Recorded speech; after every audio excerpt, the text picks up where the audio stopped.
अब हामी यहाँ बागडोग्राबाट बोर्डिङ गर्न आँटेको।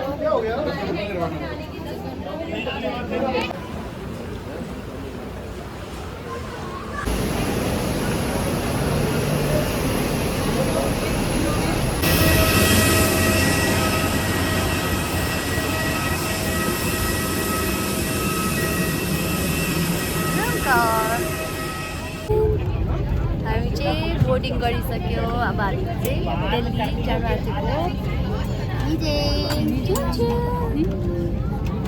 यता झुकर कहाँ गएको अब हामी दिल्ली।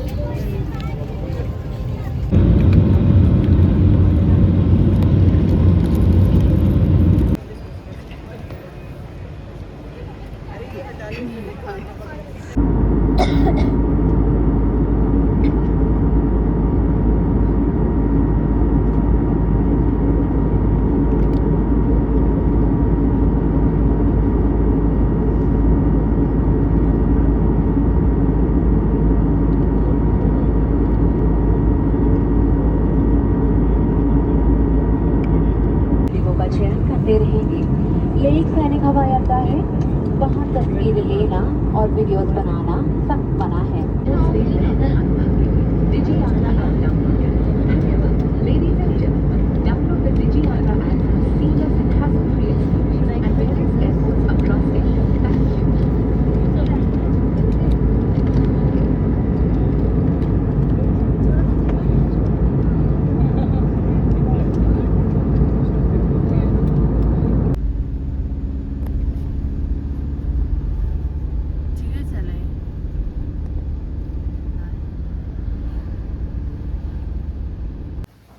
लद्दाख आइपुगेर हाम्रो फर्स्ट लद्दाखको टी गोलेको चिया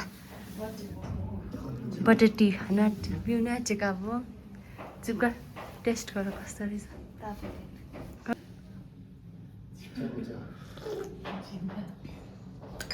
दामी नाइस। फर्स्ट लद्दाखको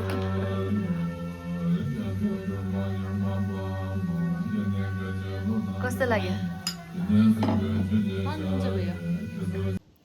जसितले कुसम्पो नमस्ते सबैजनालाई। हामी चाहिँ लद्दाखको टुरमा छौँ, ट्रिपमा छौँ होइन। अन्त हामी चाहिँ लद्दाख आएको चाहिँ 2 दिन भइसक्यो। तर मैले भ्लगै बनाएको थिइनँ किनभने अलिकति घर हुँदादेखिकै अलिक बिसन्चो थिएँ। त्यसले गर्दाखेरि चाहिँ भ्लग स्टार्टै गरेको थिइनँ। आज चाहिँ यसो घरको बाहिर चाहिँ हामी यसो निस्केको। बाहिर पनि निस्किन सक्दैन, घाम लागेर आँखै खोल्नु सक्दैन रहेछ हो, त्यही माथि सानो आँखा। अन्त बल्ल बल्ल अलिक घाम डुबेको जस्तो भएर चाहिँ निस्केको। अनि बाहिर निस्किँदा एकदम ग्लासहरू लगाएर निस्किनुपर्छ, हावा चाहिँ पुरा चल्छ। अनि लद्दाखको वेदर चाहिँ यस्तो छ, ब्युटिफुल। यहाँ झुमकार यता हेर छिटो। यहाँ आइला अनि सबैलाई म यहाँ लद्दाखको भ्यू देखाइदिन्छु ल। यति दामी, ऊ माथि यस्तो दामी हिउँ पलाइरहेको छ होइन। अन्त भ्यू चाहिँ एकदम दामी। सधैँ बस्नुको लागि चाहिँ सायद बोरिङ हुन्छ होला, तर यस्तो घुम्नु आउनुको लागि चाहिँ एकदम दामी जग्गा। This is the right time. जुन जुलाई अगस्तमा चाहिँ एकदमै राम्रो भ्यू हुँदो रहेछ। वेदर एकदम राम्रो, घाम लाग्दो रहेछ हो मजाले। अन्त यो चाहिँ लद्दाखको ब्युटिफुल भ्यू तपाईँहरूलाई देखाउँदैछु। यति दामी हावा चाहिँ चिसो, घाम लाग्यो भने पनि हावा चाहिँ यस्तो राम्रो चिसो आउँदो रहेछ कि। अन्त त्यसले गर्दा चाहिँ अलिक निस्किँदा प्रब्लम हुँदो रहेछ। प्लस यो घाममा चाहिँ आँखा एकदमै खोल्नु मुस्किल पर्दो रहेछ कि। अन्त यति दामी भ्यू। हामी आएको चाहिँ 2nd दिन भइसक्यो लद्दाखमा। हामी यहाँ घरदेखि कहीँ निस्केको छैन। 1-2 दिन चाहिँ अलिकति वेदरलाई एडप्ट गरेर चाहिँ हाम्रो आछोको अलिकति छुट्टी पनि मिलेको छैन। सो अब छुट्टी मिलेपछि चाहिँ हामी घुम्नु जान्छौँ। यहाँ चाहिँ घरहरू चाहिँ यस्तो हुँदो रहेछ माटोको, युनिक दामी हो। सो यहाँ मेन रोड, यो पनि रोड, उतापट्टि पनि छ। अन्त यो चाहिँ सबै क्याम्पहरू रहेछ उतापट्टि। मलाई चाहिँ नि यहाँ माथि चाहिँ जानु इच्छा लागिरहेको छ हो। यता साइड चाहिँ अन्धेरो खालके भएर आउँदैछ, पानी पर्छ कि जस्तो भइरहेछ। यता चाहिँ हिउँ पनि पलाइरहेको छ, प्लस घाम पनि हो, एकदम दामी। अन्त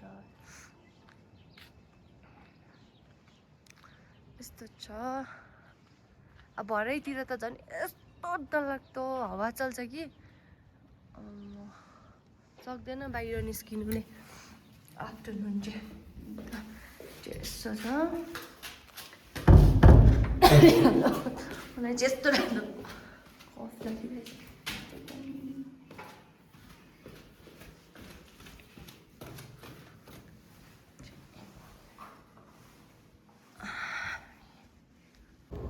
यहाँ चाहिँ मेरो आइला कस्तो लाग्यो यहाँ लद्दाख आइपुगेर? वाव, लद्दाख इज वाव, मजा लाग्दैछ। ओभर। आज चाहिँ हामी यहाँ यसो अलिकति बाहिर निस्केको, बेसी बाहिर त जान सक्दैन, हामी चिन्दैन पनि जग्गा हो।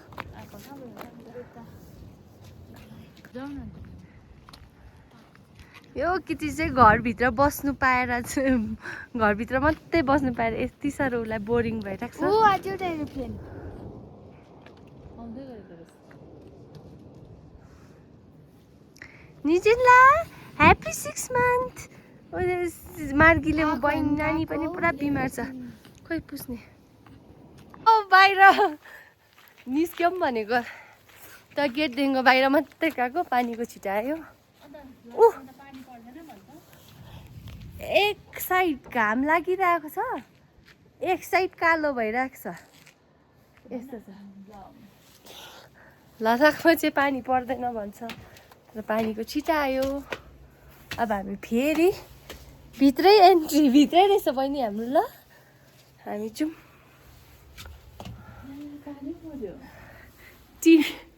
टिभीमै हाम्रो लद्दाखको टुर। अब हामी चाहिँ इभिनिङ वक जाँदैछ। पर कता लाफिङ पाउँछ अरे मिठो, त्यो लाफिङ खानु गएको। अहिले 6 बजे झुमकार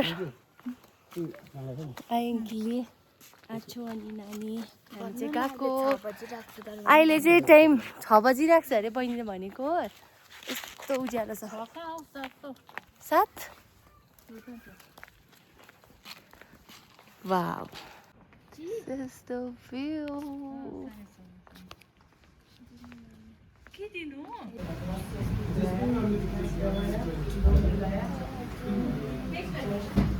हाम्रो यो झोल लाफिङ, ड्राई लाफिङ अनि कर्न गायो। टेस्ट गर कर्न। चियर्स चियर्स गर। चियर्स खाऊ।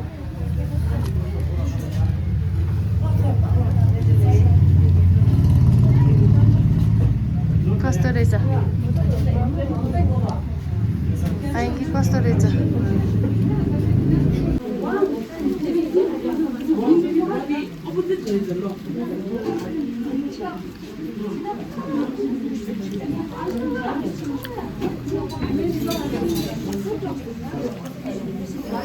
Laughing good.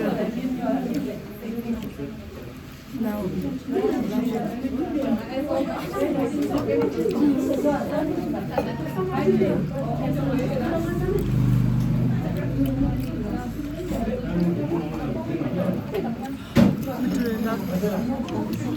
झोल वाला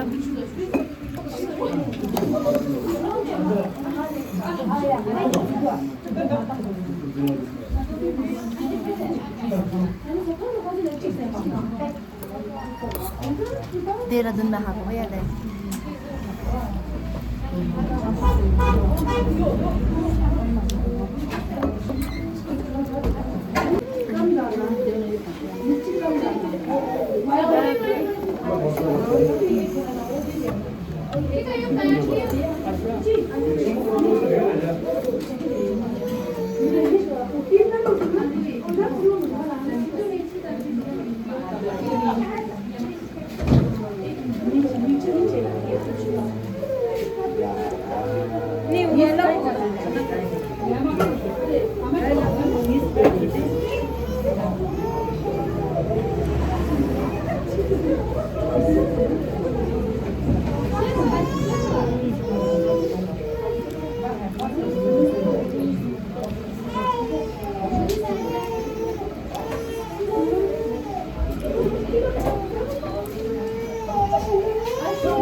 झुम्काले खाइसकेर अझै पनि यहाँ पुट्याउँदैछ लिनु लास्ट कन्डम कस्तो लाग्यो मैले मिठो दामी त फेरि नेक्स्ट टाइम आउने के खाने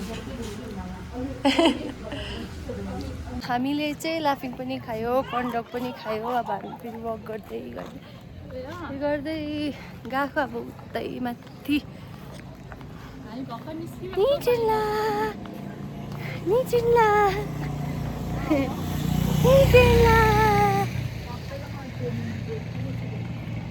त्यही नुनिया चामलको खोजीमा लद्दाख डल्लै घुमिसकिसक्यो तर पाएको छैन है